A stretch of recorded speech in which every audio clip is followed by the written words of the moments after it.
बैसाख मास के शुक्ल पक्ष की तृतीया तिथि को अक्षय तृतीया का पर्व मनाया जाता है। इस दिन स्नान और दान का विशेष महत्व है। शास्त्रों में इस तिथि को ईश्वरी तिथि बताया गया है। कथाओं के अनुसार इस दिन किए गए पुण्य काम का अक्षय फल प्राप्त होता है। इस दिन ही भगवान विष्णु के अवतार परशुराम की जयंती भी मनाई जाती है। काशी हिंदू विश्वविद्यालय के ज्योतिष विभाग के प्रोफेसर सुभाष पांडे ने बताया कि अक्षय तृतीया के दिन कुछ खास चीज़ों का दान का विशेष महत्व है।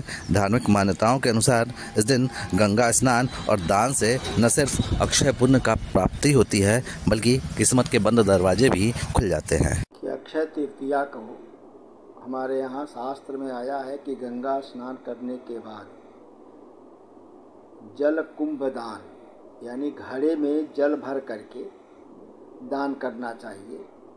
उसके बाद व्यंजन आदि अर्थात पंखा वगैरह, पहले बांस के पंखा दान किए जाते थे पहले के समय में, तो धर्मशास्त्रीय व्यवस्था यह है कि पंखा दान करना चाहिए, जल दान करना चाहिए और अन्न दान करना चाहिए। जो भी व्यक्ति इन तीन चीज़ों को, अन्न का, जल का और पंखे का दान करता है, उसको अक्षय पुण्य की प्राप्ति होती है। ये धर्मशास्त्रीय व्यवस्था। लेकिन गंगा स्नान करना चाहिए। यह भगवान परशुराम की जयंती भी उस दिन है।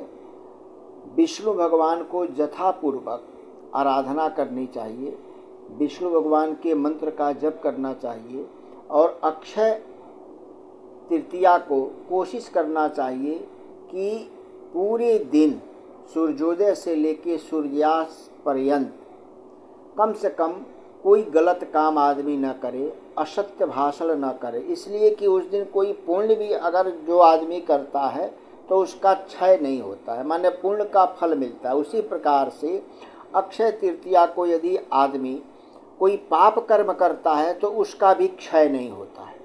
तो अक्षय तृतीया को कोई भी गलत काम, मिथ्याचार आचरण नहीं करना चाहिए, कोई विवाद नहीं करना चाहिए, किसी को धोखा नहीं देना चाहिए, असत्य भाषण नहीं करना चाहिए। इसलिए उस दिन बचना चाहिए। कम से कम वर्ष में एक दिन ये जो महत्वपूर्ण व्रत है, इस व्रत का उद्देश्य ही यही है कि पाप और पुण्य दोनों का क्षय नहीं होता है। तो हम पुण्य तो करें लेकिन पाप उस दिन न करें, इसलिए कि उसका भी क्षय नहीं होगा किसी भी सत्कर्म करने से। तो अक्षय तृतीया के दिन हमारे धर्मशास्त्रीय व्यवस्था यही बताई गई है कि अक्षय तृतीया के दिन नाना प्रकार के अन्न भी दान कर सकते हैं, पकवान भी दान कर सकते हैं, गरीबों को वस्त्र भी दान कर सकते हैं।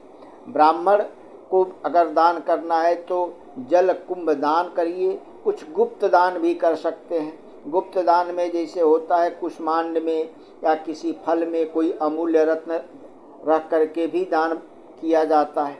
तो गुप्त दान भी करने से अक्षय फल की प्राप्ति होती है। ऐसे हमारे धर्मशास्त्रीय व्यवस्था है।